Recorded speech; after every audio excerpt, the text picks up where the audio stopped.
आज से नवपदोली जी प्रारंभ हो रही है। चलो पहले अपन नवकार मंत्र की भक्ति करते हैं और उसके बाद आज के प्रवचन का आनंद लेते हैं। मंत्र जपो नवकार मनवा, मंत्र जपो नवकार, मंत्र जपो नवकार मनवा, मंत्र जपो नवकार। 5 पदों के 35 अक्षर, 9 पदों के 68 अक्षर हैं सुख के आधार मनवा, मंत्र जपो नवकार मनवा, मंत्र जपो नवकार मनवा, मंत्र जपो नवकार मनवा, मंत्र जपो। सभी गा लो, गुनगुना लो। 9 पदों के 68 अक्षर, 9 पदों के 68 अक्षर हैं सुख के आधार मनवा, मंत्र जपो नवकार मनवा, मंत्र जपो नवकार। अरिहंतों को सुमिरन कर ले, अरिहंतों को सुमिरन कर ले, सिद्ध प्रभु का ध्यान तू धर ले, सिद्ध प्रभु का ध्यान तू धर ले, अरिहंतों को सुमिरन कर ले, अरिहंतों को सुमिरन कर ले, सिद्ध प्रभु का ध्यान तू धर ले, सिद्ध प्रभु का ध्यान तू धर ले, आचारज सुखकार मनवा, मंत्र जपो नवकार मनवा, मंत्र जपो रे नवकार मनवा, मंत्र जपो नवकार मनवा, मंत्र जपो नवकार मनवा, मंत्र जपो नवकार। उपाध्याय को मन में ध्याले, उपाध्याय को हो, उपाध्याय को मन में ध्याले, उपाध्याय को मन में ध्याले, सर्व साधु को शीश नमाले, सर्व साधु को शीस नमाले, होवे भव से पार मनवा, मंत्र जपो नवकार मनवा, मंत्र जपो नवकार मनवा, मंत्र जपो नवकार। धनहीन सुख संपत्ति पावे, धनहीन सुख संपत्ति, ओ धनहीन सुख संपत्ति पावे, धनहीन सुख संपत्ति पावे, मन वांछित हर काज बनावे, मन वांछित हर काज बनावे, सुखी रहे परिवार मनवा, मंत्र जपो नवकार मनवा, मंत्र जपो रे नवकार मनवा, मंत्र जपो नवकार। रोग शोक सब दूर भगावे, रोग शोक सब दूर भगावे, हाँ रोग शोक दूर भगावे, और जन्म मृत्यु का दोष मिटावे, जन्म मृत्यु का दोष मिटावे, भव दुख भंजन हार मनवा, मंत्र जपो नवकार मनवा, मंत्र जपो रे नवकार मनवा, मंत्र जपो नवकार मनवा, मंत्र जपो नवकार मनवा, मंत्र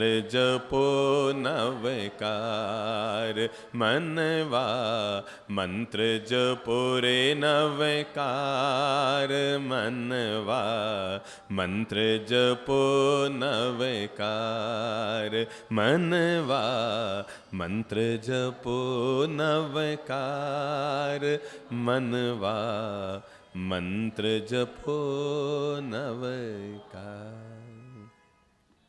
आप सबके लिए मंगल प्रेम दुआएं और शुभकामनाएं। श्रीजन कुशल सूरी दादाबाड़ी टेम्पल ट्रस्ट विमलनाथ मंदिर के पवित्र प्रांगण में अपन सभी लोग नवपद ओली की दिव्य आराधना आज से प्रारंभ कर रहे हैं। नवपद ओली जैन धर्म की वो महान तपाराधना है और महान पर्व है। पर्युषण पर्व के समकक्ष या इससे भी 2 कदम आगे अगर कोई पर्व पूरे जैन धर्म में है तो वो है नवपद ओली। सच्चाई तो ये है, संपूर्ण पर्वों में एक ही पर्व है जिसको शाश्वत पर्व कहा जाता है। इसलिए नवपद ओली केवल नवपद ओली नहीं होती है, इसको हम ये कहते हैं शाश्वत नवपद ओली है। यानी युग बदलते हैं, परंपराएं बदलती है, तीर्थंकरों की व्यवस्थाएं बदलती है, चाहे अतीत की 24वीं हो, चाहे वर्तमान 24वीं हो या भविष्य की 24वीं हो, नवपद ओली सदा शाश्वत रही है। पता नहीं अपन लोगों के यहाँ पर्युषण पर्व तक तो लोगों के चातुर्मास जीवित रहते हैं और पर्युषण पर्व के बाद ऐसा लगता है जैसे चातुर्मास पूरा हो गया है। पर सच्चाई ये है, जैन धर्म में आगमों के अनुसार, महापुरुषों के अनुसार, आचार्यों के अनुसार, ज्ञानियों के अनुसार जितना महत्व जिन धर्म में किसका है, पर्युषण पर्व का है, उतना ही महत्व अगर आप सोचें उससे 2 कदम ज्यादा नवपद ओली का महत्व है। ये वो नवपद ओली कि जैसे अब तक लाखों लाख जीवों ने, लाखों लाख करोड़ों करोड़ अनंत अनंत पुण्य आत्माओं ने अपने जीवन में धर्म की आराधना की, आयम्बिल की महान तपस्या की, रोग शोक संकट का निवारण हुआ। कहानी कहने के नाम पर हम केवल एक कहानी कह देते हैं, श्रीपाल और मैना सुंदरी की कहानी, पर मैं आपको बताऊं अब तक अनंत अनंत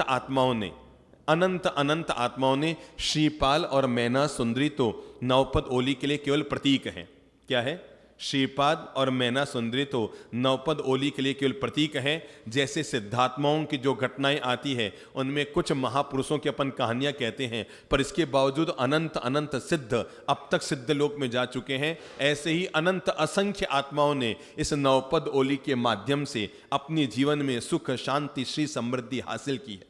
आपको मैं बताऊं, गुजरात में तो यहां तक परंपरा है, स्वामी वात्सल्य में लोग इकट्ठे हों कि ना हों, पर आयम्बिल खाते में उससे ज़्यादा लोग वहाँ पर आपको इकट्ठे हुए मिल जाएंगे। किसी को लगता है घर में उपद्रव हो गया, किसी को लगता है घर में कोई शोक हो गया, किसी को लगता है मेरी ग्रह दशा प्रतिकूल है, किसी को लगता है मेरी मानसिक स्थिति सही नहीं है, किसी को लगता है आर्थिक स्थिति कमज़ोर हो रही है, किसी को लगता है व्यापार उसका डावाडोल हो रहा है। गुजरात में तो सारे कष्टों के निवारण के लिए अगर कोई उपाय माना जाता है संपूर्ण गुजराती समाज में, वो एक ही तपाराधना है। सीधा कहते हैं भाई दादी की तबीयत ठीक नहीं, चलो उनके नाम पर 3 आयम्बिल कर दो, तबीयत ठीक हो जाएगी। मैं आपको बताऊं, वहां ये मान्यता है, अगर किसी दादी की तबीयत ठीक नहीं है 3 एम्बिल कर दो, दादा साहब की तबीयत ठीक नहीं हो रही आईसीयू में एम्बिल कर दो। और लोग वहां पर ये चमत्कार देखते हैं कि जैसे ही एम्बिल की तपस्या प्रारंभ करते हैं वो सीधे सिद्ध चक्र यंत्र से उनका संबंध स्थापित होता है और विमलेश्वर देव और चक्रेश्वरी माता सीधे आकर के उनके कष्टों का निवारण करते हैं।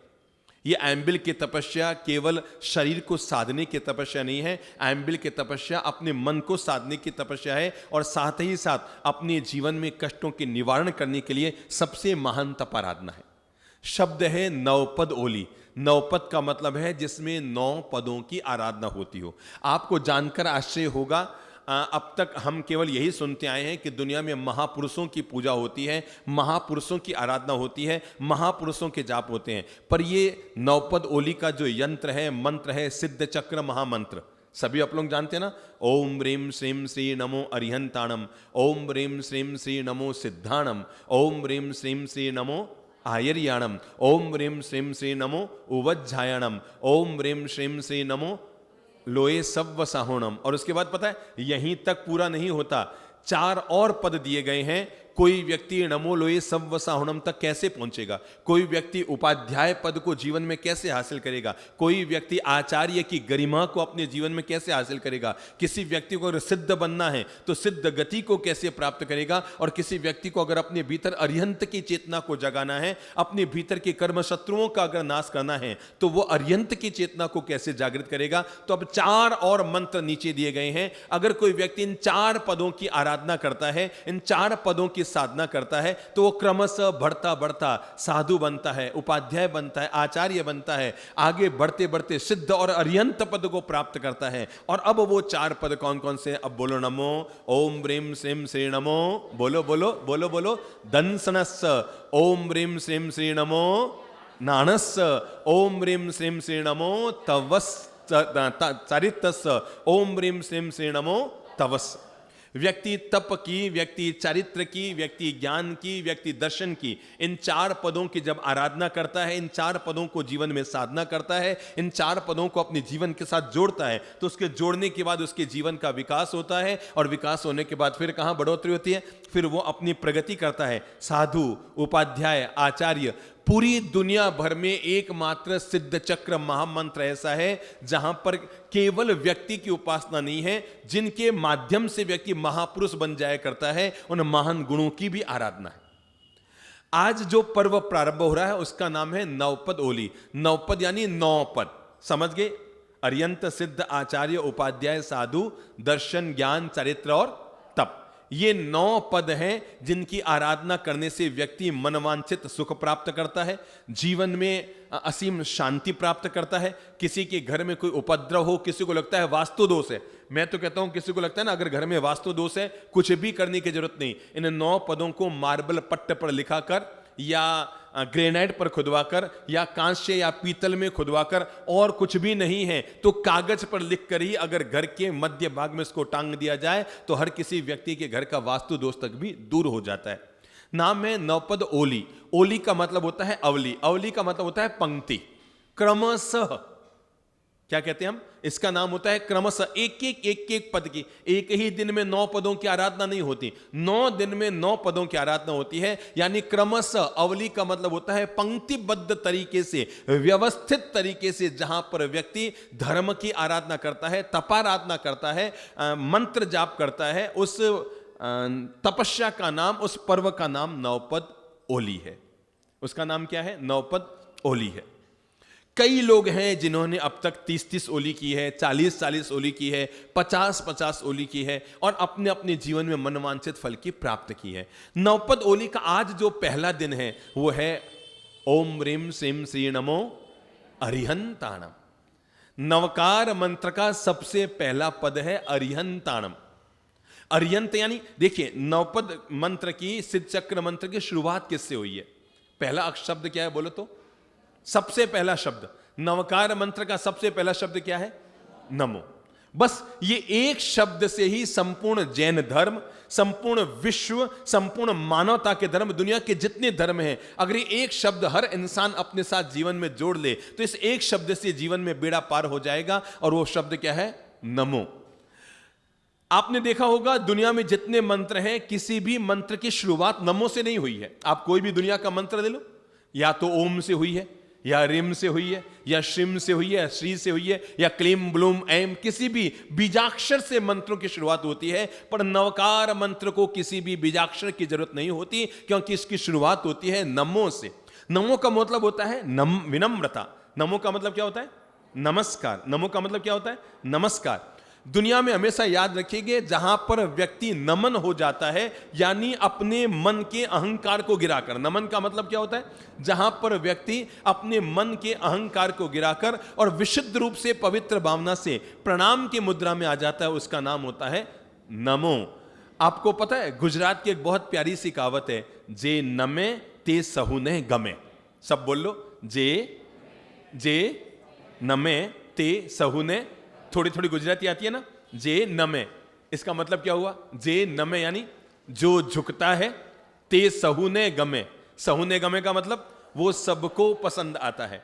जे नमे ते सहुने गमे, जो नमता है, जो झुकता है, जो विनम्र होने को तैयार है, तय मानकर चलो वो आदमी हमेशा दूसरों के दिलों में जगह बनाता है। एक घर में 4 बेटे हैं, एक घर में 4 बेटे हैं, पर पिता को सबसे अच्छा बेटा कौन सा लगेगा? यूं तो कहने के नाम पर कह दो कि लड्डू का हर कौर मीठा होता है, इधर से बूंदी तोड़ो कि इधर से तोड़ो कि इधर से तोड़ो, पर याद रखना लड्डू में केवल लड्डू नहीं होते, थोड़ी थोड़ी गुलाब की पंखुड़ियां भी होती है, थोड़े थोड़े बादाम भी होते हैं, और वो बादाम हर दाने के चिपके नहीं होते, कहीं कहीं हुआ करते हैं। तो याद रखना, किसी भी माता पिता के संतान तो सब बराबर होती है, पर उनमें भी वो संतान उन्हें ज्यादा प्रिय होती है जो विनम्र होती है, जो प्रेम से बोलती है, जो मिठास से बोलती है, जो इज्जत से बात करती है, जो इज्जत से पेश आती है, जो शिष्ट बोलता है, जो इष्ट बोलता है, जो मिष्ट बोलता है, वो हमेशा सबका प्रिय होता है। कौन कौन सी? जो शिष्ट बोलता है। क्या बोलता है? शिष्ट का मतलब जो शालीनता से बोलता है, जब भी बोलता है सभ्यता से बोलता है, जब भी बोलता है इज्जत देते हुए बोलता है, जब भी बोलता है विनम्रता से बोलता है। हम जब भी किसी से बात करने के लिए जाए ना, आप किसी से मिलने गए हैं, बातचीत शुरू कर रहे हैं, समझिए कोई शावक भी हमारे सामने आया है और आकर सीधी बात शुरू कर रहा है। आपने देखा होगा जैसे वो आता है हम सीधी बात शुरू नहीं करते हैं, पहले थोड़ा सा मन को भी नमो। सबसे पहला काम कर लो, जीवन के 100 काम को सिद्ध करने के लिए एक शब्द काफी है, और वो है नमो। थोड़े से अगर आप विनम्र हो जाओगे, थोड़े से अगर आप पोलाइटली बोलोगे, थोड़े से आप शांति से बोलोगे, थोड़े से आप झुककर बात करोगे, तो तय मानकर चलो हमसे जिंदगी में 2 तरह के लोग मिलते हैं। कुछ लोग मिलते हैं जो टेढ़े बोलते हैं, अकड़ कर बोलते हैं, कुछ लोग होते हैं जो कैसे बोलते हैं, मैं बोलियो नहीं, यूं कर लीजिए, मैंने कहा ना ऐसे कर लेना। हमेशा जब भी बोलेंगे अपनी अकड़ दिखाते हुए बोलेंगे, जब भी बोलेंगे अपने ईगो में बोलेंगे, जब भी बोलेंगे अपने घमंड में बोलेंगे। कुछ लोग होते हैं जो जब भी बोलेंगे बड़े विनम्र, नमो। किससे बोलेंगे? नमो। किससे बोलेंगे? नमो, यानी झुककर बोलेंगे, विनम्रता से बोलेंगे, शिष्टता से बोलेंगे। मुझे एक बात बताओ, इनमें से एक आदमी दिल में उतरता है और एक आदमी दिल से उतरता है। दिमाग में लगाइएगा, दोनों बोल रहे हैं, एक अकड़ कर बोल रहा है, एक झुक कर बोल रहा है। समझे आप? दोनों ही ज्ञानी है, पर एक ज्ञानी अकड़ कर बोल रहा है, एक ज्ञानी विनम्रता से बोल रहा है। जरा आप एक बात बताएंगे, हमारे दिल में किसके लिए जगह बनेगी? अकड़ वाले के लिए या विनम्रता वाले के लिए? किसके लिए बोलो? विनम्रता वाले के लिए। तो नौकार मंत्र की शुरुआत किससे हो रही है? किससे हो रही है? नमो। जे नमे ते सहुने गमे। अरे अपन सब लोगों को पता है, पुराने जमाने में कुएं में से पानी निकालने के लिए अपन घड़ा डोरी में बांधकर अंदर डालते थे। याद करो, अपन ने कुएं में, तालाब में, झरने में, नदी में, कहीं पर भी घड़ा लेकर गए हैं पानी का, और उसको भरने के लिए अपन कोशिश कर रहे हैं। पर आपको पता है वो घड़ा जीवन भर पानी में रहेगा, पर एक बूंद भी उसमें पानी नहीं आएगा जो झुकने को तैयार नहीं होगा। आप आज ही एक काम करना, एक पीतल सा छोटा सा घड़ा ले लेना, और आपके घर में जो कुंडी हो ना पानी की, या एक बाल्टी पानी में वो एक छोटा सा लोटा पीतल का उसमें छोड़ देना। सुबह रखना, शाम तक रहेगा, रात भर रहेगा, 1 दिन, 2 दिन, 10 दिन, महीने भर तक रहेगा। पानी सूख के खत्म हो जाएगा, पर लोटे में एक बूंद भी पानी। अब आपको बुद्धि आई, क्यों नहीं आएगा? सोचो सोचो सोचो। अरे पानी में है वो तो, घड़ा पानी में है वो तो, नदी में है, इतना सारा पानी नदी में भरा हुआ है, तब भी घड़े में एक बूंद पानी नहीं आ रहा है। आपने बुद्धि लगाई, क्यों नहीं आ रहा है? सोचो, क्योंकि घड़ा, बस शास्त्र हमारे पास हैं, गुरु हमारे साथ हैं, हमारे पास धर्म की अच्छी किताबें हैं, हमारे पास धर्म की अच्छी बातें हैं, पर जो नमेगा नहीं वो भीतर में उतार नहीं पाएगा। हमारी हालत वैसी हो जाती है, पानी में तो रहता है घड़ा पर एक बूंद अंदर नहीं आता। हमारी हालत वैसी है, हम ज्ञानियों के साथ रह जाते हैं, गुरुजनों के साथ रह जाते हैं, पर उनसे ज्ञान इसलिए हासिल नहीं कर पाते। आपको पता है, लोग संतों के यहां जाते हैं ना, ध्यान करने नहीं जाते हैं, ध्यान रखने जाते हैं। फर्क समझे? फर्क आया समझ में? बुद्धि लगाओ, दोनों वाक्य समझो। मैं आपके यहां आया ध्यान करने के लिए, मैं मंदिर में गया ध्यान करने के लिए, मैं गुरुजनों के पास गया ध्यान करने के लिए, तो मैं आत्मा में कुछ उपलब्ध करूंगा। और मैं गया ध्यान रखने के लिए। मंदिर में क्या क्या कमी है, महाराज में क्या क्या कमी है, उसमें क्या क्या कमी है, उसका परिणाम क्या होगा? ध्यान करने जाएगा वो भव सागर से पार कर जाएगा, और जो ध्यान रखने जाएगा वो वापस भव सागर में डूब जाएगा। क्योंकि ध्यान रखने जाएगा उसे कमियां नजर आएगी, ध्यान करने जाएगा उसे विशेषताएं नजर आएगी। केवल हमारे नजरिए पे निर्भर है। तो नौकार मंत्र की शुरुआत किससे हो रही है? बोलो नमो। भगवान श्री बाहुबली की वो घटना हम क्यों भूल जाते हैं, जब उन्होंने युद्ध के मैदान में अपने ही भाई पर मुष्टि प्रहार करने के लिए हाथ उठाया। याद आ रहा है? बाहुबली की घटना अपन सब लोगों को भली भांति याद होगी, जब उन्होंने अपने सगे भाई, बाहुबली ने अपने सगे भाई भरत को मुष्टि से प्रहार करने के लिए हाथ उठाया, पर तभी उन्हें आत्मज्ञान मिल गया। अरे जीव, एक जमीन के टुकड़ों के लिए भाई भाई लड़ते हो, एक संपत्ति के बंटवारे के लिए भाई भाई लड़ते हो, केवल एक नाम और इज्जत को बढ़ाने के लिए भाई भाई लड़ते हो। मुझे यह शोभा नहीं देता, मैं आदिनाथ भगवान का पुत्र हूं, हमें ऐसा करना शोभा नहीं देता। पर बाहुबली सोचते हैं मैंने हाथ ऊपर कर लिया मुट्ठी मारने के लिए, अब अगर ये खाली हाथ नीचे आएगा तो मेरा अपयश होगा।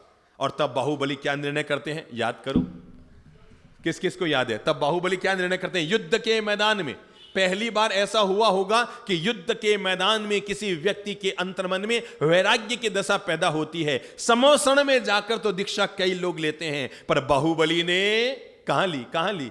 युद्ध के मैदान में खड़े होकर जो मुट्ठी उसने उठाई थी अपने भाई पर प्रहार करने के लिए, उसी मुट्ठी से अपना क्या किया? लोच कर लिया। और लुंचन करने के बाद साधना के रास्ते पर आ गए, आत्मा के रास्ते पर चल पड़े, मुक्ति के रास्ते पर चल पड़े, निकल पड़े। राजमहलों का त्याग करके युद्ध के मैदान से ही मुक्ति के लिए निकल पड़े। पर जैसे ही भगवान श्री आदिनाथ की वंदना करने के लिए, उनके समोषण में जाने के लिए कदम बढ़ाए, कि बाहुबली के भीतर सोया हुआ एक छोटा सा शूल अहंकार भीतर जगा और मन में भाव आए, अगर मैं जाऊंगा, मेरे छोटे 99 भाई पहले से संत बने हुए हैं। कितने? मेरे छोटे भाई पहले से संत बने हुए हैं। अगर मैं जाऊंगा तो मुझे वहां पर जाकर उनको क्या करना पड़ेगा? वंदन करना पड़ेगा। मैं बड़ा भाई अपने छोटे भाइयों को प्रणाम करूंगा। मैं एक काम करूंगा, मैं ऐसे नहीं जाऊंगा, मैं तब जाऊंगा जब मुझे प्रणाम न करना पड़े। और इसके लिए मुझे एक काम करना पड़ेगा, यहीं जंगल में खड़े होकर साधना करनी पड़ेगी। पहले मैं केवल ज्ञान क्या प्राप्त करूंगा? पहले मैं, बोलो सब, केवल ज्ञान यानी परम ज्ञान को हासिल करके जाऊंगा। उसके बाद मैं अपने छोटे भाइयों से क्या हो जाऊंगा? बड़ा हो जाऊंगा।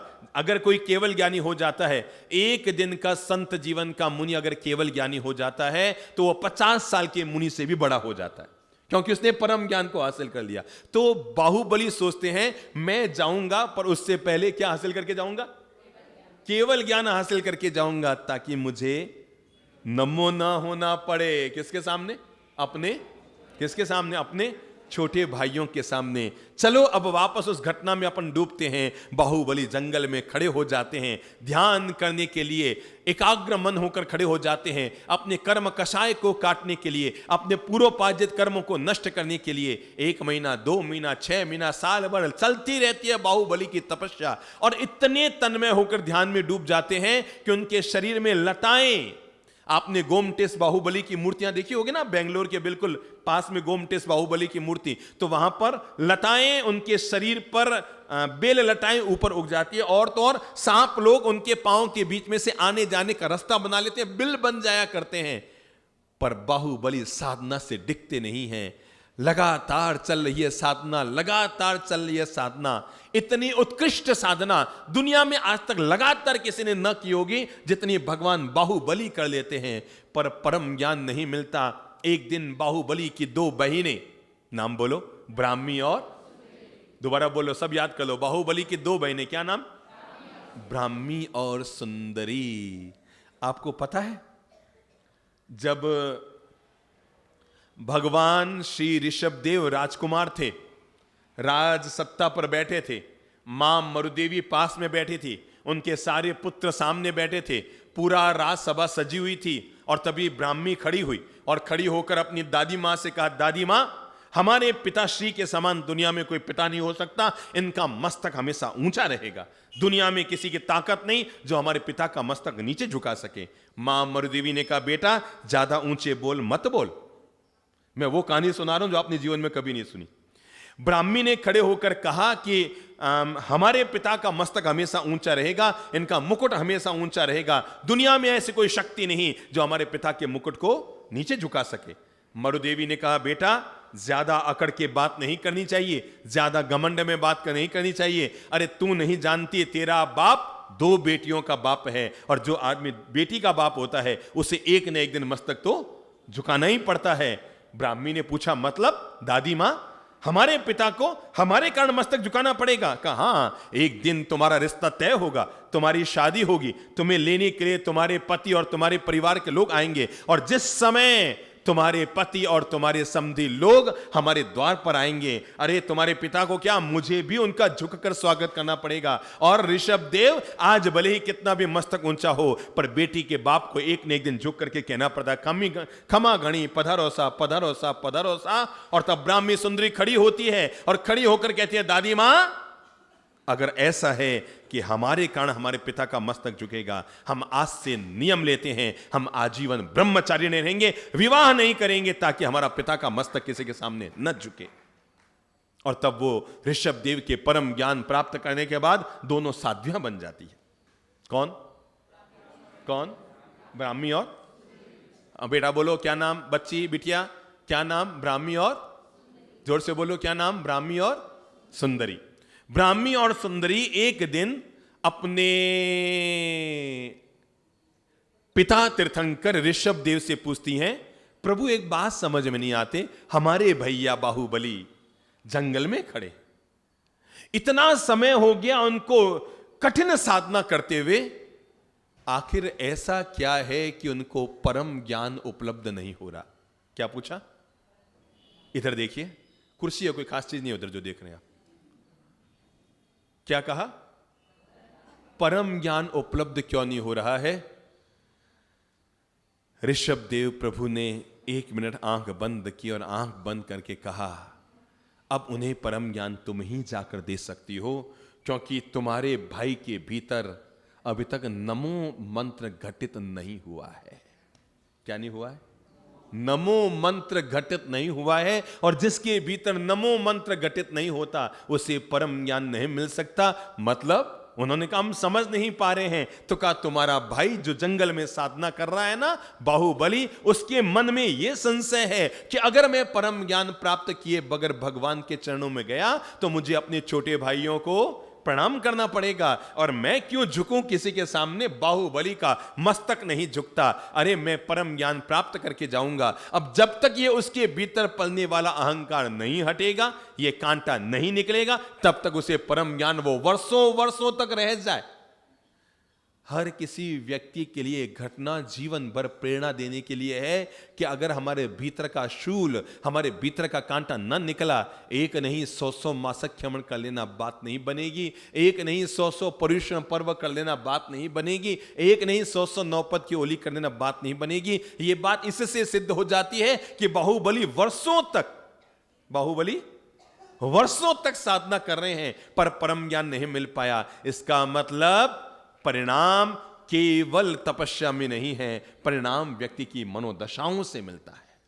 किससे मिलता है? केवल बाहर के क्रिया आचरण से व्यक्ति को कभी परिणाम नहीं मिलता कि हम 108 बार खमासना दे रहे हैं कि 27 बार खमासना दे रहे हैं। 108 बार तो खमासना दे दिया, इच्छामि खमा स्मरणो अरिमंथेन वंदामि, इच्छामि खमा स्मरणो वंदियो जावनि जाय निश्चय मंथेन वंदामि। 108 खमा स्मरण दे दिए, पर भगवान कहते हैं शरीर झुका पर मन न झुका, तो शुरुआत करो किससे? नमो से। किससे करो?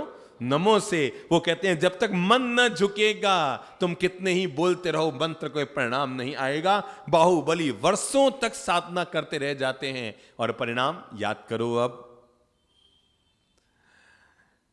ब्राह्मी और सुंदरी पिता से पूछती है, पिता रहस्य खोलते हैं। वो समझते ओ मतलब हम बहनों को जाकर अपने भाई को जगाना पड़ेगा। और तब वो दोनों बहनें आती है, ब्राह्मी और सुंदरी, और जंगल में आकर गीत गाती है, वीरा हमारा गज थकी उतरो, अरे गज चढ़िया केवल नहीं होवे। यानी वीरा यानी भाई को कहते हैं वीरा, सगी बहन को कहते हैं लाडेसर।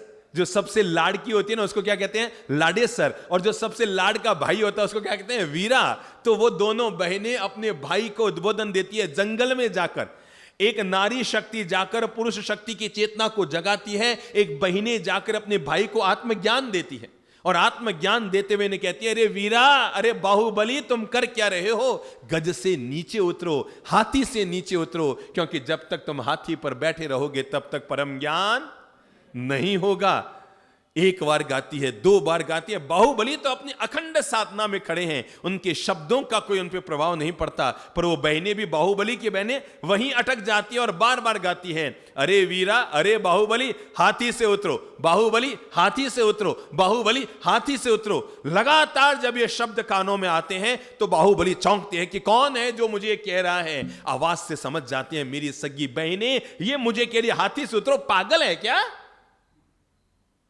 मेरी दोनों बहनें पागल है क्या? अरे मैं जमीन पे खड़ा हूं, ध्यान में खड़ा हूं, साधना में खड़ा हूं, और ये पगली दोनों बहनें कह रही हाथी से उतरो, हाथी से उतरो।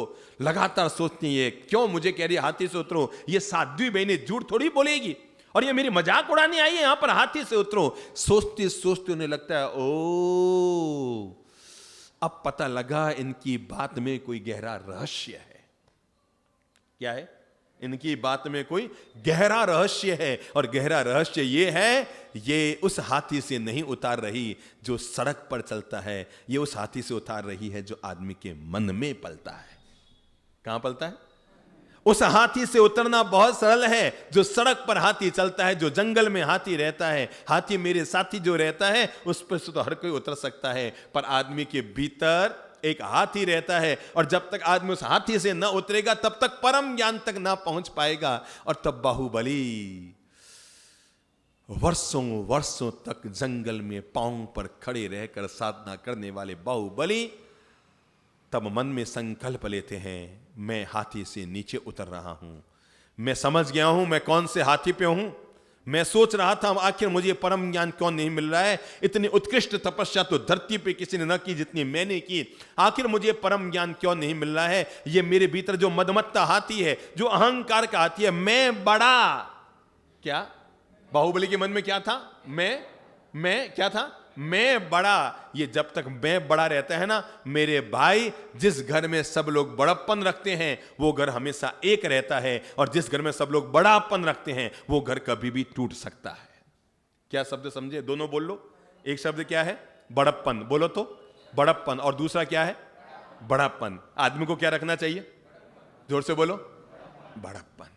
अगर आदमी बड़प्पन रखेगा वो झुककर बात करेगा, आदमी बड़ापन रखेगा वो ईगो में, अहंकार से छाती फुलाकर बात करेगा। और विश्वास रखो, घर में बड़ा वो नहीं होता जो बड़ापन रखता है।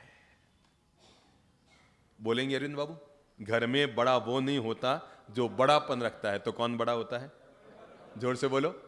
बस बाहुबली की एक घटना जीवन का हमें पाठ पढ़ा रही है। अगर तुम बड़ापन बनकर रहोगे, देखो बड़ा बनना बहुत कठिन होता है। आपको पता है बड़ा कैसे बनता है?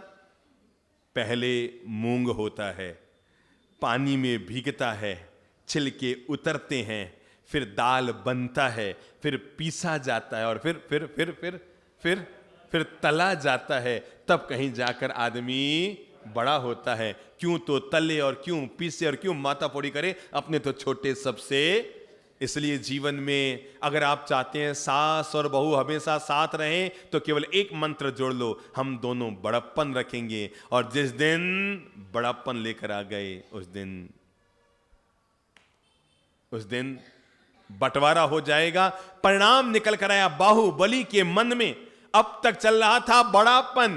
क्या चल रहा था? मैं बड़ा भाई, मैं अपने छोटे भाई को प्रणाम करूंगा? नक्को, मैं नहीं करने वाला। अरे मेरी शक्ति को वो क्या जानते हैं, मैं बाहुबली हूं, मैं नहीं झुकने वाला। पर इसके बावजूद जब बहनों ने आकर अपने ही बड़े भाई को, सगे भाई को आत्मज्ञान दिया, आत्म विवेक दिया, आत्मबोध दिया, जीवन की दृष्टि जगाई, भीतर की अंतर्दृष्टि खोली, भीतर की आंख खोली और खोलकर कहा, अरे वीर, अरे वीरा, अरे भाई, तू क्यों बेकार साधना और तपस्या कर रहा है? जब तक हाथी पर बैठा रहेगा परम ज्ञान न मिलेगा। बाहुबली को बोध मिल गया, मैं अहंकार के हाथी पर बैठा हूं और जब तक इससे नहीं उतरूंगा तब तक परम ज्ञान नहीं होगा।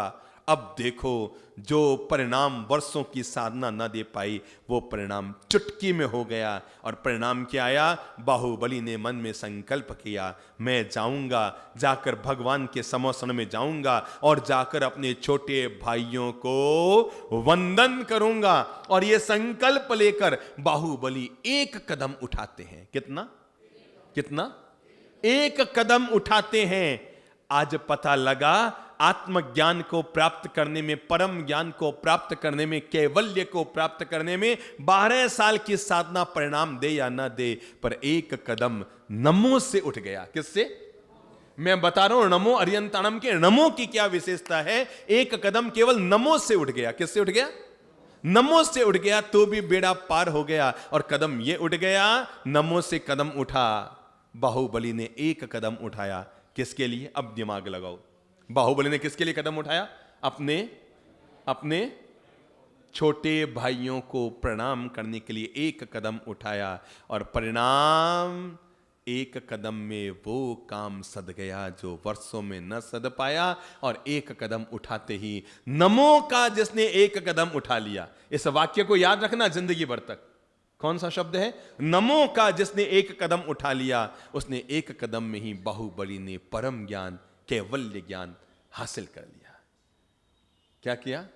एक कदम में ही बाहुबली ने परम ज्ञान, केवल ज्ञान हासिल कर लिया। कौन सा कदम? तो नौकार मंत्र की शुरुआत किससे है?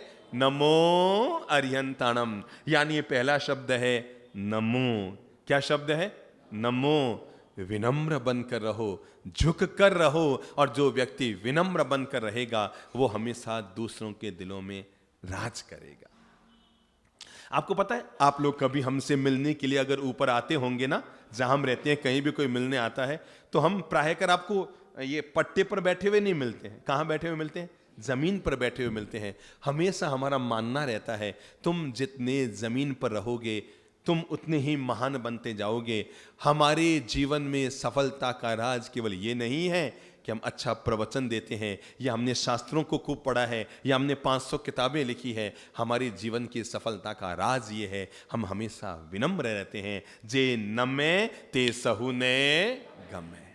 जो नमेगा, विनम्र बनकर रहेगा, वो सबके दिल में राज करेगा। देखो, जमीन पर और चौकी पर बैठने में क्या फर्क है? जो जमीन पर बैठता है वो जमींदार कहलाता है। बोल लो तो, जो जमीन पर बैठता है वो क्या कहलाता है? जमींदार कहलाता है। अब मैं बैठा हूं चौकी पर, तो जो चौकी पर बैठता है वो क्या कहलाएगा फिर? बोलो, आप ही बोलो। जब जमीन पर बैठने वाला जमींदार हो गया तो चौकी पर बैठने वाला चौकीदार हो गया।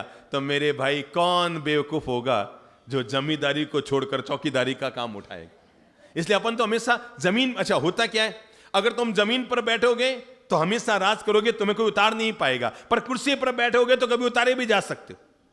दुनिया में भूतपूर्व वो नहीं होते जो जमीन पर बैठते हैं। दुनिया में भूतपूर्व वो होते हैं जो कभी पीएम की कुर्सी पर, कभी सीएम की कुर्सी पर, कभी राष्ट्रपति की कुर्सी पर, कभी प्रधानमंत्री की कुर्सी पर, कभी अध्यक्ष की कुर्सी पर, कभी मंत्री की कुर्सी पर, कभी कोषाध्यक्ष की कुर्सी पर, कभी चेयरमैन की कुर्सी पर, कभी विधायक की कुर्सी पर बैठता है। वो कभी भूतपूर्व होता है, वो भूत होता है। पर जो जमीन पर बैठता है वो हमेशा अभूतपूर्व रहता है, वो कभी पूर्व में जाता ही नहीं है। इसलिए भगवान ने पहला शब्द दिया नमो।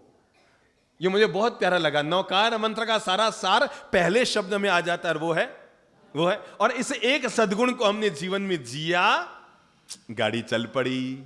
एक सद्गुण, नौकार मंत्र पूरा उतार पाओ जीवन में तो ठीक, और न उतार पाओ तो भी ठीक, पर एक शुरुआत का पहला शब्द ही आप पकड़ लो, नमो। बहू से भी बोलो ना, बेटा प्लीज एक गिलास पानी लाना, बेटा तेरे हाथ का पानी बहुत मीठा लगता है। अब क्या हुआ? आपने विनम्रता से बोला, आपने शिष्टता से बोला, आपने मिष्टता से बोला, आपने शांति से बोला, आपने माधुर्य से बोला। अभी तो आपको सुनने में लग रहा है ना जैसे मजाक वाली भाषा है, पर जब आप बोलेंगे ना, और जब बहू पानी लेकर आएगी ना, अभी आप कहते हैं शीला एक गिलास पानी ला, तो वो पानी लाके पटक के चली जाती है। और जब आप कहेंगे बेटा प्लीज एक गिलास जल लाना, बेटा तेरा हाथ का पानी बहुत मीठा लगता है, अब आप देखना वो कितने मिठास से आपको पानी पिलाएगी। यूं लाएगी, मम्मी जी जल लो, लाएगी ना, ऐसे लाएगी, मम्मी जी जल लो।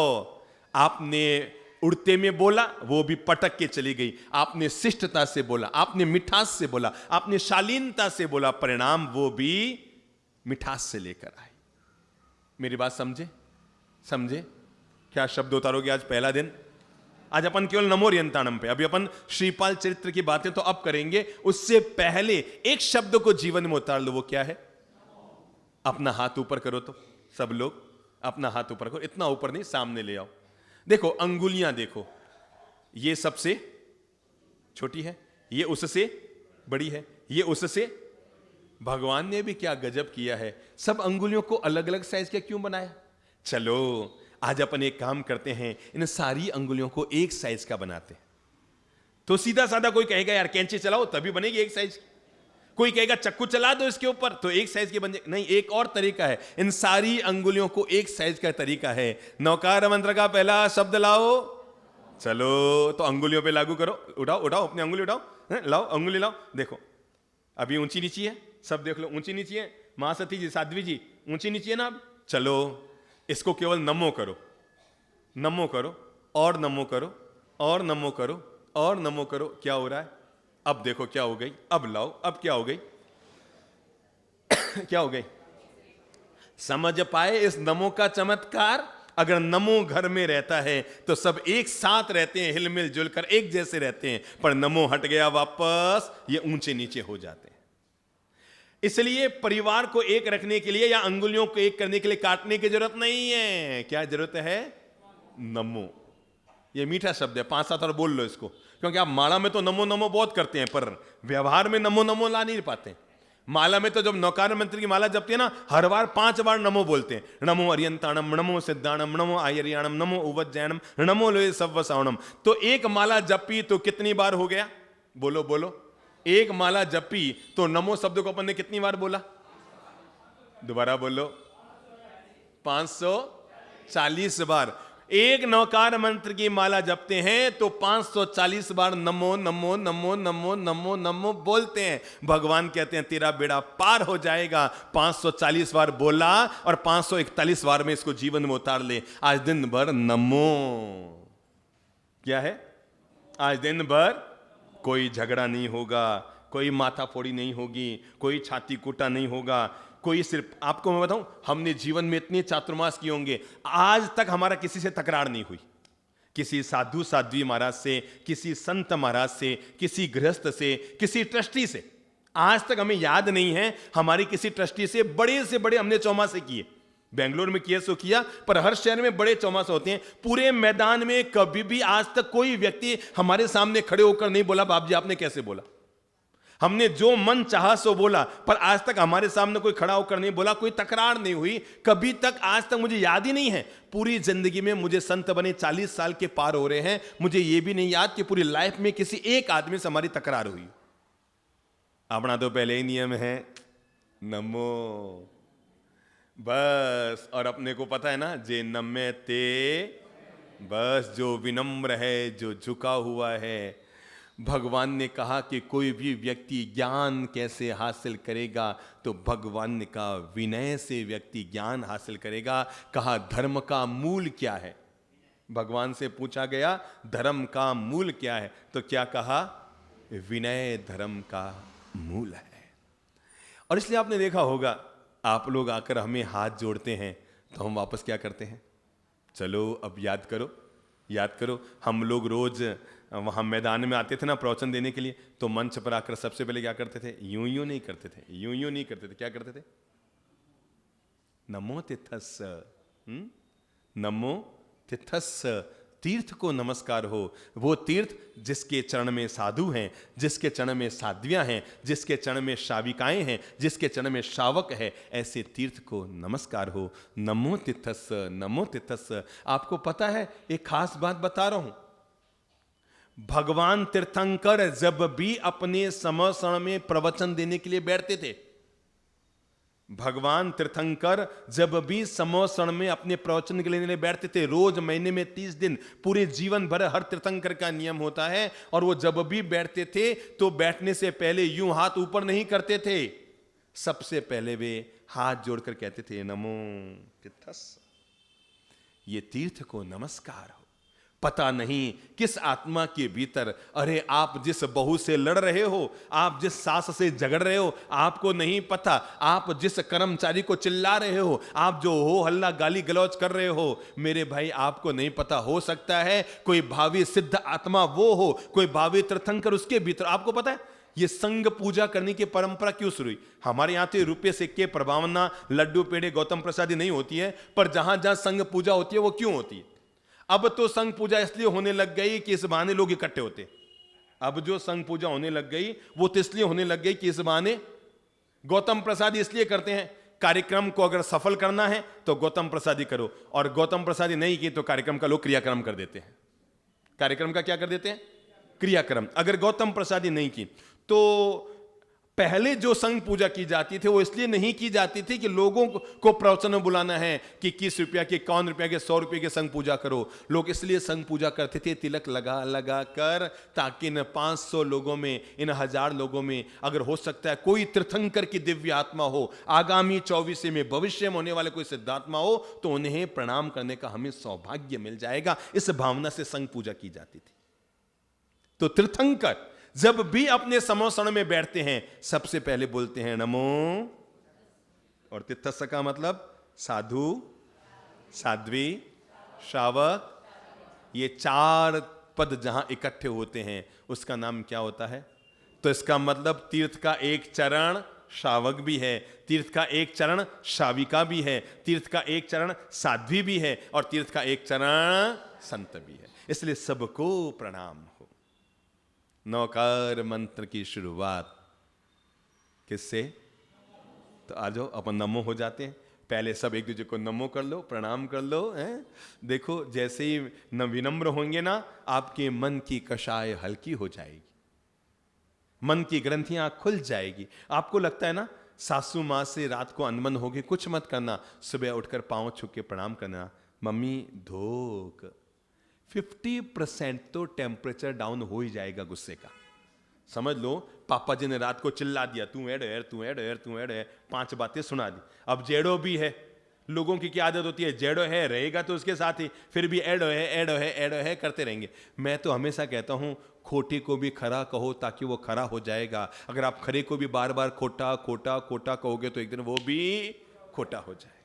अगर कोई खोटा है ना तो भी उसको खरा कहो। आपको लगता है आपकी बहुरानी से सही ढंग से काम नहीं हो रहा है, ये नहीं हो रहा, वो नहीं हो रहा है, तभी भी उपालम मत दो, तुम बहुत अच्छी है, तू बहुत अच्छा खाना बनाती है, ठीक है थोड़ा और सीख जाएगी, पर मेरी बेटी इतना अच्छा खाना नहीं बना सकती थी। ये बात जरूर कहिए, क्योंकि आपको भी पता है कि आपकी बेटी इतना अच्छा खाना घर में नहीं, खाना बनाती नहीं थी। वो तो इतना अच्छा ना बुरा क्या होता, वो तो बनाती भी नहीं थी। तो बहू से ये मत कहो मेरी बेटी ऐसी थी, ऐसी थी, ऐसी थी।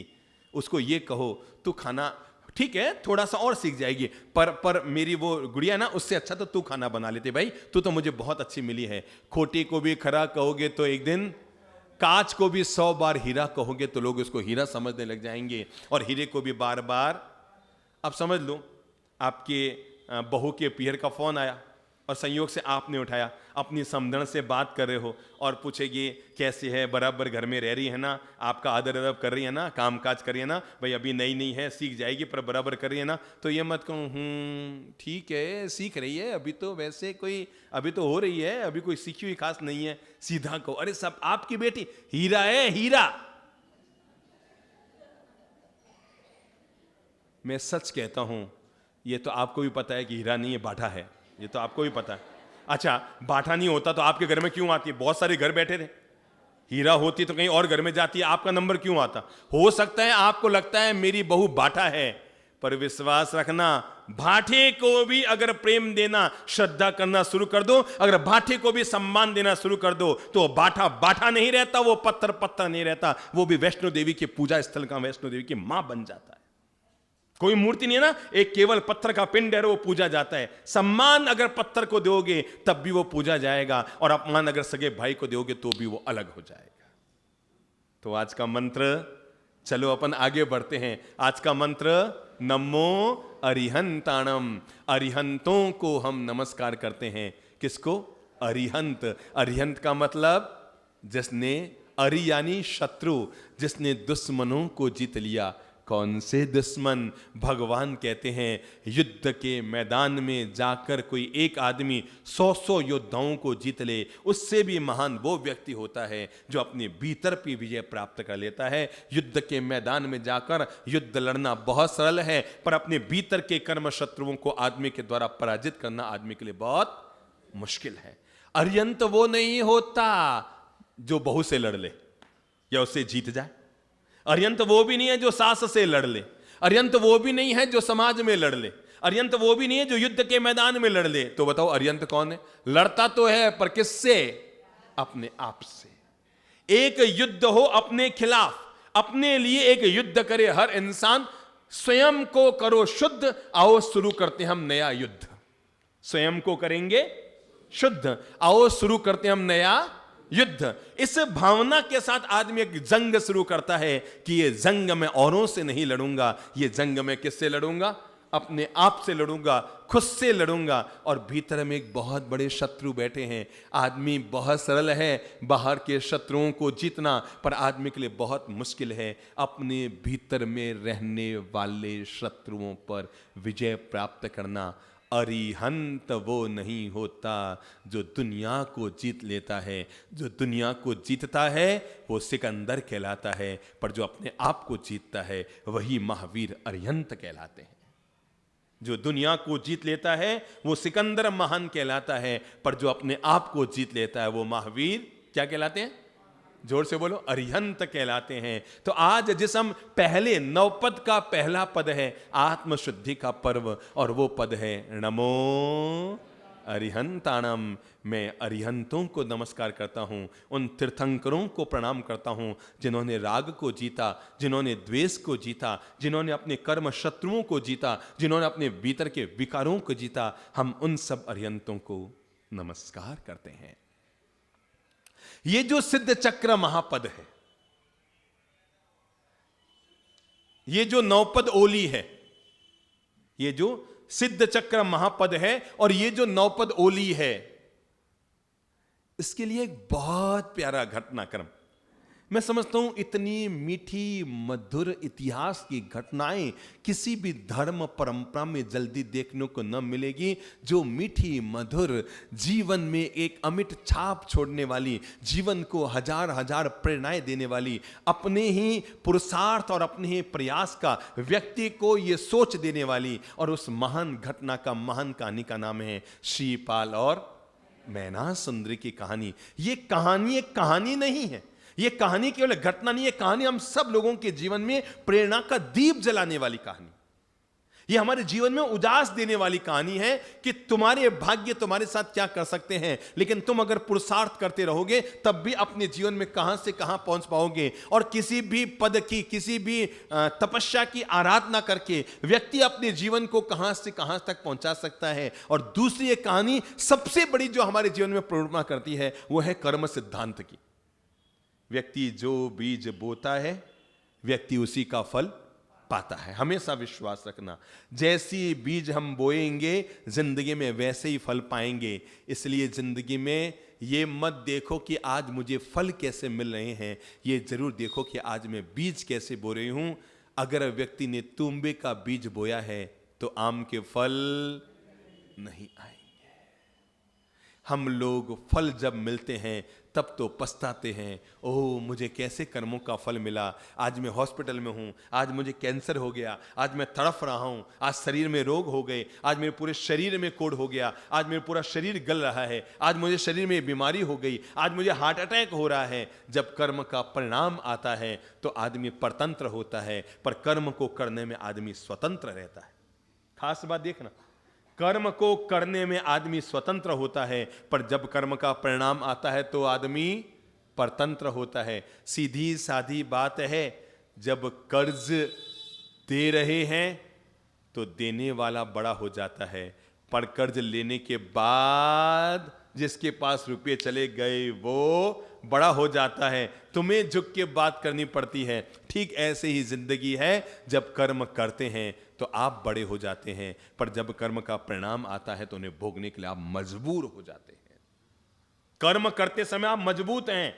आप बड़े थे, आपने उसके रुपये अड़ा दिए, जा मैं नहीं देता, करना है उसको कर ले। आप बड़े थे, आपने उसका अपमान कर दिया, आपने ये कर दिया वो कर दिया, सामने वाले को 1000 तरह की तकलीफें दे दी, किसी का धन चुरा लिया, किसी का धन इधर उधर कर लिया, किसी की जमीन को आपने हड़प लिया क्योंकि आप बलिष्ठ थे, आपके पहचान थी नेताओं से, आपके पहचान थे ऑफिसरों से, आपने जमीन पे कब्जा कर लिया। लेकिन आप नहीं जानते आज आप बलवान हैं, पर दुनिया में सबसे बड़ा बलवान इंसान नहीं होता, दुनिया में उससे भी बड़ा बलवान उसका कर्म हुआ करता है।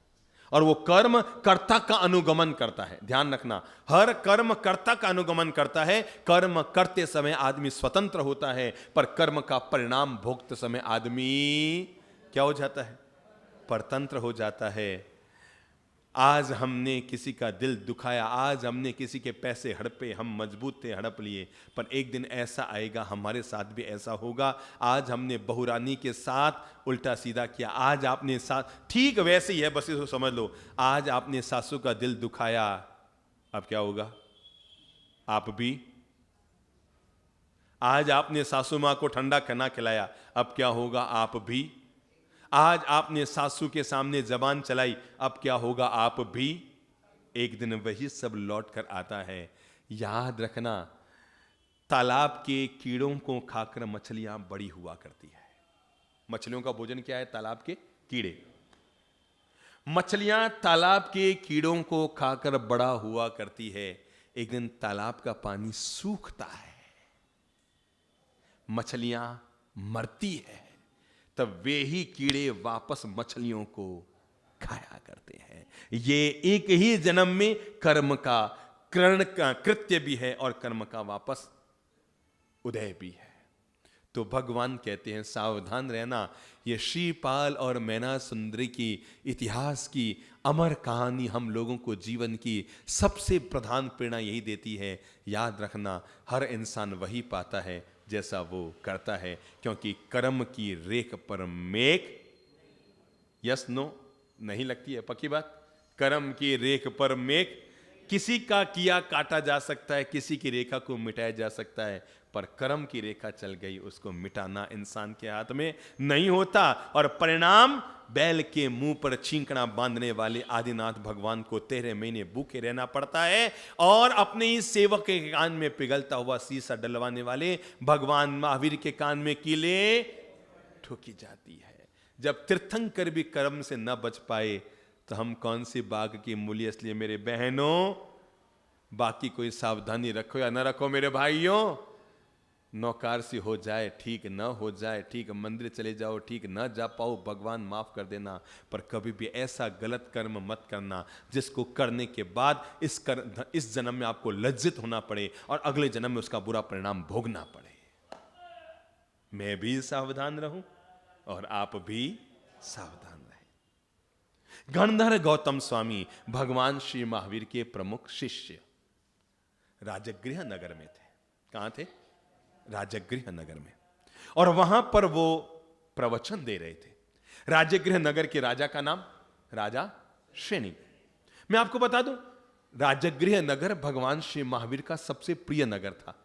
वो एक ऐसा नगर था जहां पर भगवान श्री महावीर ने अपने जीवन के 14 चातुर्मास की। किसी भी नगर में भगवान श्री महावीर ने 14 चातुर्मास नहीं किए। कहां किए? राजगृह नगर में भगवान श्री महावीर ने कुल कितने किए? 14 चातुर्मास किए। तो उसी नगर में गणधर गौतम भी पधारे हुए थे। एक बार वो, जैसे अभी मैं आप लोगों को प्रवचन दे रहा हूं, सब लोग बैठे हैं, ऐसे ही वो भी प्रवचन दे रहे थे। और खास बात बता रहा हूं, वो आज का ही दिन था, नवपद ओली का पहला दिन था। और तब उन्होंने नवपद ओली की महिमा गाते गाते कहा कि हे राजा श्रेणिक और सभासदों, ध्यान रखना, ये नवपद ओली ऐसी है जो इस भाव में तो रिद्धि समृद्धि देती है और अगले भाव में व्यक्ति को मुक्ति दिया करती है। केवल रिद्धि सिद्धि नहीं देती, मुक्ति प्रदायिनी है ये नवपद ओली। तो पास में बैठे हुए राजा श्रेणिक ने पूछा कि प्रभु, कोई दुनिया में ऐसा है जिसने नवपद ओली की आराधना करने से अपार रिद्धि सिद्धि समृद्धि प्राप्त की हो? गौतम मुस्कुराए गणधर और मुस्कुराकर कहने लगे, हे राजा श्रेणिक, अनंत अनंत आत्माओं ने इस नवपद ओली, इस सिद्ध चक्र महामंत्र के जाप करने से अपने जीवन में यथेष्ट पाया है। यह बड़ा चमत्कारी है। सिद्ध चक्र महायंत्र बड़ा चमत्कारी यंत्र है, जिसको लगता हो ना उसके जीवन में कोई उपद्रव लाख उपयोग करने के बाद भी ठीक नहीं होता, वो व्यक्ति केवल एक मंत्र का उपयोग कर ले, और वह है प्रभात काल में ब्रह्म मुहूर्त में नहा धोकर शुद्ध कपड़े पहनकर दीप अगरबत्ती करके, अगर आपको लगता है आपके जीवन का अमुक काम फंसा हुआ है, अमुक काम हो नहीं रहा है, अमुक कार्य आप निपटा नहीं पा रहे हैं, अमुक संकट से आप निजात नहीं पा रहे हैं, कुछ करने की जरूरत नहीं। केवल 27 दिन तक या 108 दिन तक तन्मयता से, एकाग्रता से, शुद्ध मन, शुद्ध तन, शुद्ध शरीर, शुद्ध वचन, शुद्ध उच्चारण के साथ इसकी एक माला रोज जपनी सुबह ब्रह्म मुहूर्त में, आप पाएंगे आपका यथेष्ट पूरा हो गया। क्योंकि इसका नाम यही है, दुनिया में हर मंत्र को सिद्ध करना पड़ता है, पर यह दुनिया का एक ही मंत्र है जो अपने आप में स्वयं सिद्ध है, इसलिए इस मंत्र का नाम ही है सिद्ध चक्र मंत्र। जिसको सिद्ध करने की जरूरत नहीं, यह स्वयं सिद्ध है। इसका नाम क्यों है सिद्ध चक्र यंत्र, सिद्ध चक्र मंत्र? अपन सिद्ध चक्र महापूजन करते हैं ना, सिद्ध चक्र महापूजन रोगोपद्रव के विनाश के लिए, दिव्यता के प्राप्ति के लिए, मनोवांछित फल को प्राप्त करने के लिए, घर में सुख शांति कोई दोष हो तो उसको टालने के लिए। तो भगवान कहते हैं हर मंत्र को ध्यान करके सिद्ध करना पड़ेगा, पर यह तो स्वयं ही सिद्ध है, इसलिए इसका नाम क्या है? सिद्ध चक्र मंत्र है। यह ऐसा चक्र है। हमारे पूज्य पिताजी महाराज, तो आपको पता है हमारे जो पिताजी महाराज थे, वो रोज सुबह 3 बजे से लेकर 5 बजे तक 2 घंटा केवल एक ही मंत्र का जाप करते थे, और वो है सिद्ध चक्र मंत्र का जाप। रोज सुबह 3 बजे, अगर हम बिहार में हो, कितनी भी सर्दी हो, कितनी भी गर्मी हो, हम कहीं भी हो, शहर में हो, बिहार में हो, रात को भले वो कितने भी लेट सोते थे, पर उनका आजीवन अखंड नियम रहा संत जीवन में, और वो था वो हमेशा रोज 2 घंटा सिद्ध चक्र मंत्र का जाप करते थे। और हमेशा हमें कहते थे, बेटा जाप मैं कर रहा हूं, परिणाम तुम अपने जन्म में देखोगे। हमें हमेशा कहते थे, बेटा जाप तो मैं कर रहा हूं, तुम तो अभी ध्यान में लगे हो, स्वाध्याय में लगे हो, किताबें ज्ञान पाने में लगे हो, और जाप मैं कर रहा हूं, पर परिणाम अपने जीवन में देखोगे। और हमने 1000 बार अपने जीवन में सिद्ध चक्र मंत्र का प्रभाव देखा। हम लोग एक बार गंगोत्री गए हुए थे, मैं आपको बताऊं, गंगोत्री पूरे देश भर में एकमात्र हम वो जैन संत हैं जो गंगोत्री गए। इसके अलावा उससे पहले और उसके बाद आज तक कोई नहीं गया। हम साधना करने के लिए गए। हमें बचपन से साधना में बड़ी रुचि थी, ध्यान में बड़ी रुचि थी शुरू से ही। तो इस भावना के साथ कि अपन किताबों में तो धर्म और अध्यात्म की इतनी बड़ी बड़ी बातें पढ़ते हैं, क्या अपन बड़े बड़े योगियों से मिलकर देखते हैं जो वहां लंबे अरसे तक रहते हैं। हमें वहां पर ऐसे ऐसे संत मिले जो 200-200 साल से वहां साधना कर रहे थे, 250 साल से वहां साधना कर रहे थे। ऐसे कई संत हमें वहां पर गंगोत्री में मिले। तो हम जब गंगोत्री में जा रहे थे, तो हम तकरीबन हरसिल यानी गंगोत्री से करीबन 40 किलोमीटर दूर था, 35 किलोमीटर दूर, वहां तक पहुंच चुके थे। हमने सुबह सुबह 10-11 बजे विहार किया। मतलब बहुत तेज ठंड पड़ती है, मतलब मई महीने में भी इतनी ठंड पड़ती है, अगर मटकी में हाथ डाल दिया, गंगा नदी में हाथ डाल दिया यूं, तो वापस अपने आप सीधा नहीं होगा, दूसरे हाथ से सीधा करना पड़ेगा, इतनी तेज ठंड पड़ती है। पर फिर भी हमारे भीतर एक बचपन से जिज्ञासा थी। ये पास में हम्पी है ना, हम वहां पर भी 3 महीना गुफाओं में साधना के लिए रहे थे, ताकि यह पता लगे कि ध्यान के द्वारा व्यक्ति अपने चित्त की शुद्धि और ब्रह्म लोक की जो दिव्य शक्तियां हैं उन्हें आदमी अपने जीवन में कैसे हासिल कर सकता है। तो हम निकले, और पहले दिन हमें लोगों ने बताया था किस तरह यहां पर कभी कभी तेज घनघोर बादल आते हैं, स्नोफॉल होता है, और आदमी सर्दी में जम के खत्म भी हो जाया करता है। जब जनवरी फरवरी में स्नोफॉल होता है तो इतनी कड़ाके की ठंड होती है कि वो गिरते गिरते आदमी बर्फ में जम जाया करता है। हम कोई आधा ही घंटा चले होंगे कि पास में ही बहुत गहरी गंगा नदी बह रही थी और बहुत तेज काले बादल, इतने काले बादल लग रहा था जैसे हमें छू छू कर जा रहे हैं बादल। बहुत ऊंचाई पर थे हम, हर्षिल तक, मतलब गंगोत्री के बिल्कुल करीब थे हम। तो बिल्कुल ऐसे लगा कि बादल हमें छू छू कर जा रहे हैं।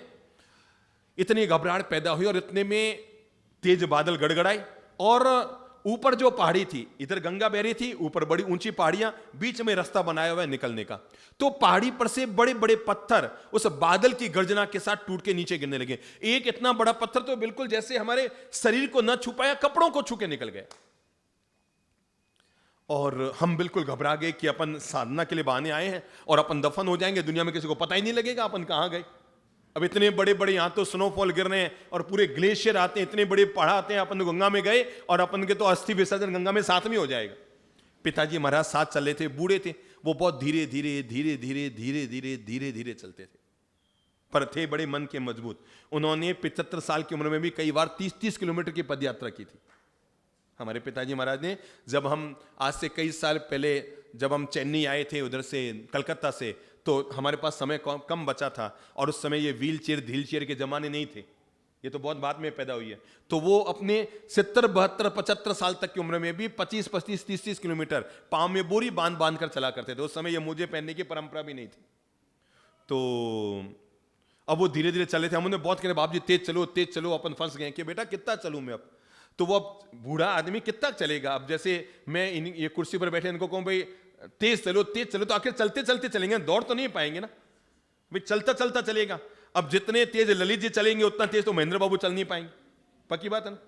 तो भले ही कितना भी ये तेज दौड़ दे, पर जितना इनका बेटा दौड़ेगा उतना तेज नहीं दौड़ पाएंगे, सीधी साधी बात है। तो उन्होंने कहा बेटा बस अब नहीं चला जाता है, अपन तो यहीं बैठ जाते हैं। हम एक पहाड़ी की ओट में वहां बैठ गए, सुनसान घनघोर जंगल, हम 3 के अलावा कोई नहीं वहां पर, और हमने कुछ नहीं किया। वहां पर सिद्ध चक्र मंत्र, नवकार मंत्र, हमारे पिताजी महाराज को तो इतनी ज्यादा श्रद्धा थी इस पर, इतनी ज्यादा श्रद्धा थी, मैंने कहा ना, रोज सुबह 3 से 5 बजे केवल इसी एक मंत्र का वो जाप करते थे, इतनी ज्यादा श्रद्धा थी।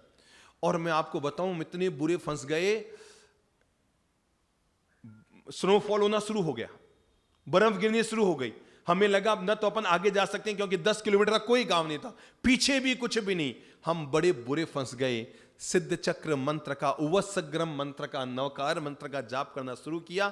कोई 5, 7, 8 मिनट बीते होंगे कि अचानक पता नहीं कहां से वो दिव्य शक्ति प्रकट हुई और एक बस आ गई वहां पर, पीछे से हॉर्न मारती हुई एक बस आई, तेज, मतलब बारिश के स्नोफॉल के बीच भी वो जैसे तैसे 10 किलोमीटर पार करना चाह रही थी। और हमने जैसे बस को देखा, हम तीनों संत आगे खड़े हो गए और बस वालों ने हमें जैसे ही संतों को देखा जंगल में फंसे हुए, फटाफट वे सब लोग नीचे उतर गए और हमें पास के एक छोटे से गांव में सुरक्षित जगह पर लेकर गए।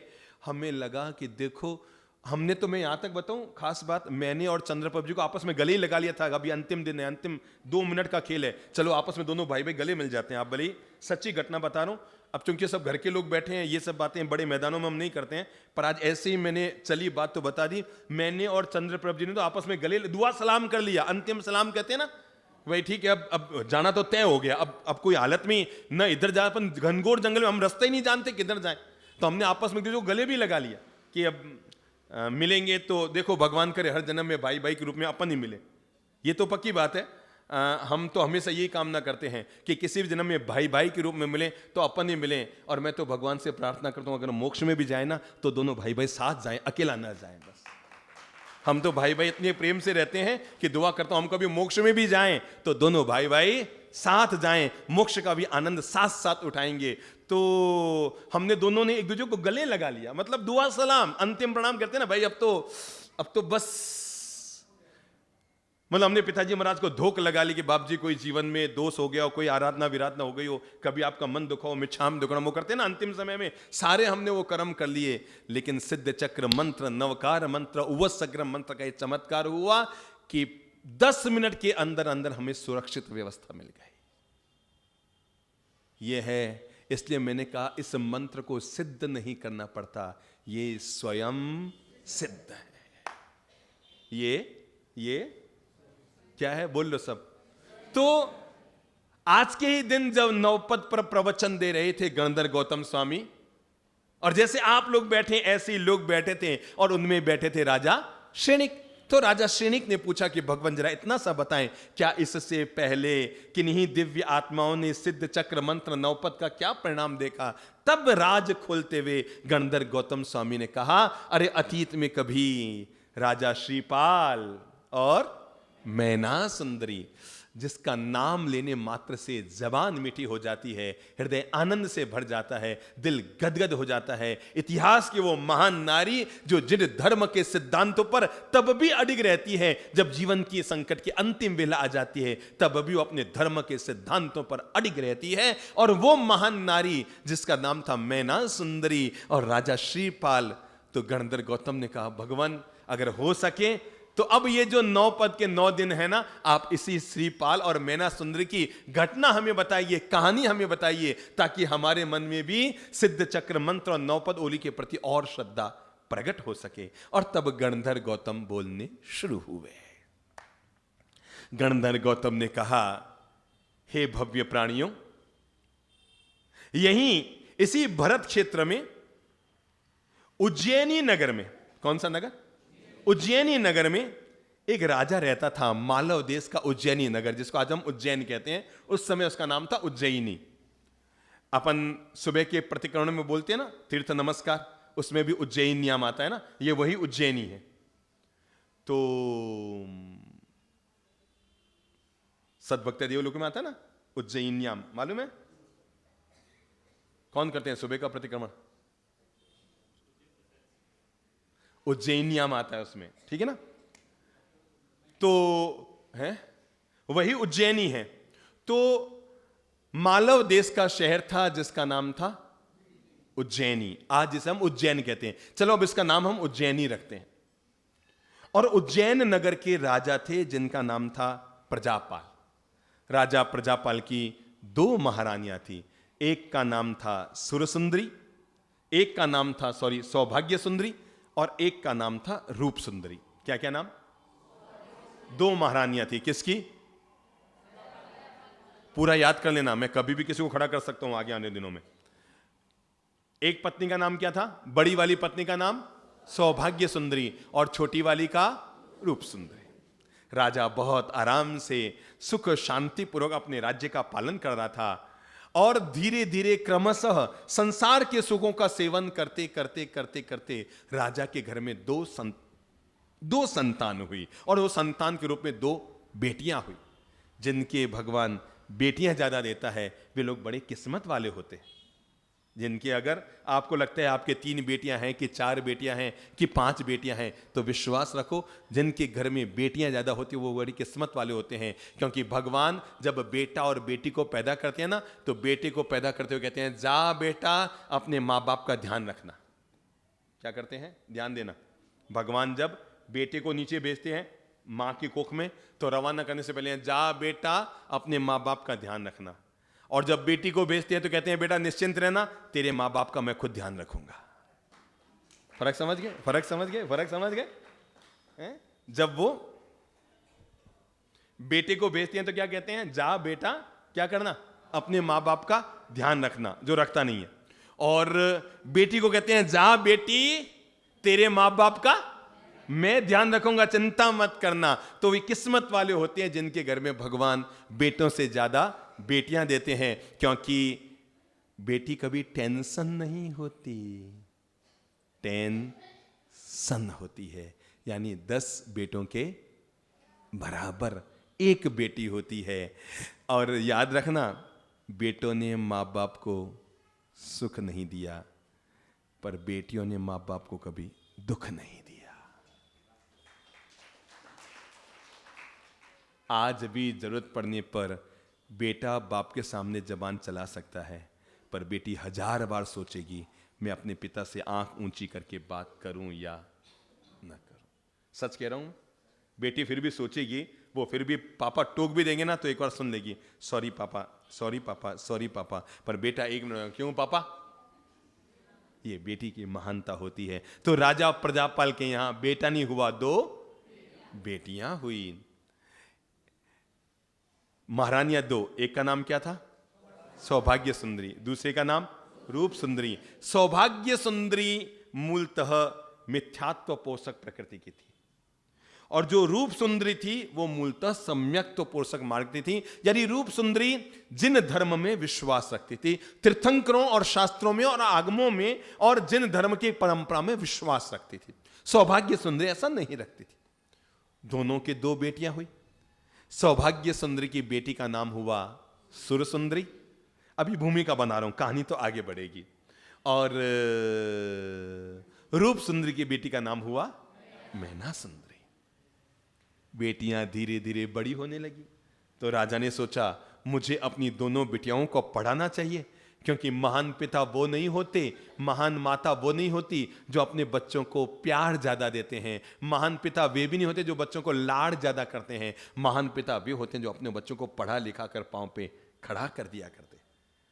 वे पिता मध्यम होते हैं, वे पिता मध्यम होते हैं जो अपने बच्चों को केवल धन देते हैं। वे पिता अधम होते हैं जो बच्चों को केवल जन्म देकर भगवान के भरोसे छोड़ देते हैं। पर वे पिता महान होते हैं जो अपने बच्चों को जन्म देकर उन्हें शिक्षा और संस्कार दिया करते हैं। वे पिता महान होते हैं जो अपने बच्चों को क्या देते हैं? शिक्षा और संस्कार दिया करते हैं। बेटियां बड़ी हुई तो राजा ने कहा भाई मैं अपने दोनों बेटियों को पढ़ने लिखने के लिए अब इनको पढ़ा लिखा कर तैयार करूंगा। मैं अपनी बेटियों को अनपढ़ गंवार नहीं रखूंगा। और परिणाम स्वरूप दो अलग अलग पंडितों के पास राजा ने अपनी दोनों बेटियों को, सुर सुंदरी को और मैना सुंदरी को, पढ़ने के लिए भेज दिया। संयोग की बात, सुर सुंदरी ऐसी जगह चली गई जहां पर जिन धर्म का मार्ग उसे नहीं सिखाया जाता था, केवल दुनियादारी के भौतिक ज्ञान उसने हासिल किया। और मैना सुंदरी को ऐसे तत्वज्ञानी गुरु और पंडित और ज्ञानी का आश्रय और सानिध्य मिल गया, जहां पर जाकर उसने आगमों को सीखा, जिन वाणी को सीखा, कर्म ग्रंथ को पढ़ा, कर्म की प्रकृतियों को सीखा, कर्म की वर्गणाओं को समझा। धीरे धीरे बड़ी हो गई और एक दिन दोनों के पंडित अपने अपनी शिष्याओं को लेकर आए राजसभा में और लाकर कहा महाराज की जय हो, महाराज प्रजापाल आपकी दोनों बेटियां पढ़ लिख कर तैयार हो गई है, अब हम इसे वापस सुपुर्द करने आए, आप परीक्षा लेनी चाहो तो इनकी परीक्षा ले लो। राजा ने कई तरह की परीक्षाएं ली, सब परीक्षाओं में दोनों बेटियां उत्तीर्ण हो गई। अंततः राजा ने दोनों बेटियों से पूछा, कहा बेटियाओं देखा तुमने ये इतना अपार वैभव पाया है मेरे कारण, तुमने ये इतना अपार सौंदर्य पाया है मेरे कारण, ये पता है तुम्हें राजमहल मिला हुआ है मेरे कारण, ये तुम्हें सारी सुविधाएं मिली है मेरे कारण। और ऐसे एक पर एक कहता रहा। तो सुर सुंदरी ने कहा हाँ पिताजी बिल्कुल यथार्थ है, जो मिलता है इंसान को आपका दिया हुआ मिलता है। राजा ही तो प्रजा का पालन करता है, राजा जो देता है सबको मिलता है, आप ही सबसे महान हैं, जो दिया है आपने दिया, हम जो कुछ है आपके कारण है। राजा उसकी बात से खुश हुआ और वहीं पर अरिदमन नाम का एक राजकुमार आया हुआ था जिसे सुर सुंदरी थोड़ी पसंद करती थी। उसने दोनों का वहां पर रिश्ता तय कर दिया। मैना सुंदरी अपने चुपचाप खड़ी रही। उसने पिता का कोई प्रतिकार करना भी उचित नहीं समझा, पर असत्य का पक्ष लेना भी उचित नहीं समझा। जब वो चुपचाप खड़ी रही, इधर तो वो बोले ही जा रही है पापा जी जो आप करते हो आप ही करते हो, जो होता है आप करते हो आप देते हो, और इधर वो चुपचाप खड़ी है। तो तय है पिता को थोड़ा अनबना लगा। उसने कहा क्या बात है मैना, तू मेरी बात से सहमत नहीं है? कहा पिताश्री क्षमा कीजिए, आप जो कहते हैं वह सच होगा।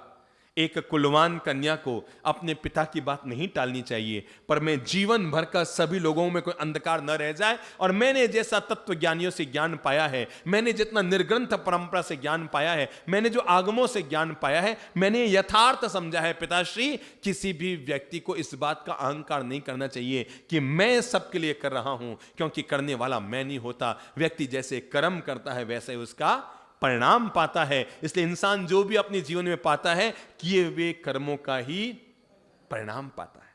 इंसान जो अपने जीवन में पाता है, आप राजा के घर में पैदा हुई, ये मेरे कर्मों का परिणाम था। आप इतने अच्छे पिता के रूप में मिले, ये मेरे कर्मों का परिणाम है। ये हम सौंदर्यवान हुए, ये मेरे कर्मों का परिणाम है। इंसान जैसे शुभ कर्म करता है वैसे शुभ परिणाम पाता है, इंसान जैसे अशुभ कर्म करता है वैसे ही अशुभ परिणाम पाता है। राजा ने जब यह सुना तो उसने कहा मतलब मैं नहीं कर रहा तेरे लिए, तू कहना क्या चाहिए? मैं नहीं करता तेरे लिए, जो कर रहा हूं मैं कर रहा हूं। कहा पिताश्री कभी भी इंसान को मैं करके और नए कर्म का बंधन नहीं करना चाहिए। जो करता है इंसान को कर्म करता है, जो देता है। आप भी अगर राजा बने हैं तो इसलिए नहीं बने कि आपके पिताजी ने आपको राजा बनाया, आप इसलिए राजा बने हैं क्योंकि आपने कर्म ऐसे शुभ किए कि आप राजा बन गए। राजा को चोट पर चोट लग रही थी और उसने कहा मैं तुम्हें ऐसा परिणाम दूंगा, अब मैं तुम्हें दिखाऊंगा कि कर्म इंसान के क्या करते हैं। अरे मैं तेरा ऐसा भविष्य बिगाड़ूंगा कि तू जीवन भर याद रखेगी बाप के अपमान करने का। उसने कहा पिताजी मैं अपमान नहीं करूं, मैं तो आपके पांव छू रही हूं, मैं आपका अपमान नहीं कर रही हूं, मैं तो घुटने टिका के आपको प्रणाम कर रही हूं, पर मैं तत्व का ज्ञान आपको बता रही हूं कि जीव जो भी पाता है वो अपने ही किए कर्मों का परिणाम पाता है। इसलिए न तो किसी को दोष है और न किसी को यश है। जीव जो करता है वैसा ही पाता है। बहुत कहा मैना सुंदरदय पर पिता का अभिमान तो और बढ़ता रहा और अंततः उसने निर्णय कर लिया, अब मैं अपनी बेटी को ऐसी सीख दूंगा कि ये जीवन भर याद रखेगी कि पिता उसे सब कुछ देता है या कर्म उसे सब कुछ देता है। मैं इसको ऐसी जगह पे पटकूंगा कि जीवन भर रो कर प्रायश्चित करती रहेगी कि भरी राज सभा में पिता की बात काटने का परिणाम क्या। राजा बेटी से बहस कर रहा था, इतने में मंत्री ने बात को सुधारने के लिए इतने में मंत्री ने किसके लिए बात को, बिगड़ी हुई बात को सुधारने के लिए बहस चलती रहेगी। कहा महाराज की जय हो, महाराज आपके घूमने का वक्त हो गया। अब कोई दो लोग बहस कर रहे हैं तो बहस को कैसे खत्म किया जाए, सीधा कहा जाए अरे आपने ऊपर बाप जी बोला हुआ है, बात खत्म। वो अच्छा जाऊं और एक तरह की बहस खत्म। तो कहा भाई महाराज आपके घूमने का वक्त हो गया, चलिए घूमने के लिए चलिए। गुस्से में भरा हुआ राजा निकल पड़ा। मन में एक शूल चुभा हुआ था, मन में एक कदाग्रह पला हुआ था, मन में एक ईगो फंसा हुआ था। मैं अपनी बेटी की वो हालत करूंगा कि जीवन भर ये याद रखेगी। नगर के बाहर निकला तो राजा ये दौंक के चौंक पड़ा कि जिधर वो जा रहा है उधर से पथ पर जंगल में से धूल उड़ कर आ रही है, तेज धूल उड़ कर आ रही है। तो राजा ने अपने सभासद साथ चल रहे मंत्री से पूछा कि क्या बात है, ये इतनी धूल क्यों उड़ रही है। मंत्री ने कहा महाराज अपन को इस रास्ते नहीं चलना, अपन को नए रास्ते चलना है। इसमें तो क्या है, वो 700 कोड़ियों का एक दल आ रहा है। क्या आ रहा है, 700 कोड़ियों का एक दल आ रहा है और उनका पूरा शरीर गला हुआ है। महाराज अपन नए रास्ते पकड़ लेते हैं। वो नए रास्ते चले इससे पहले ही कोड़ियों के दल का एक दूत आगे आता है और दूर से हाथ जोड़कर कहता है महाराज की जय हो, महाराज की जय हो, महाराज की जय हो। महाराज हम आपका दिया हुआ अन्न खाते हैं, हम आपका दिया हुआ जीवन जीते हैं। महाराज की जय हो। महाराज आप इस तरह रास्ता मत घूमिए, 2 मिनट मेरी सुन लीजिए। महाराज हम 700 कोड़ी हैं और हमारे भी एक राजा है।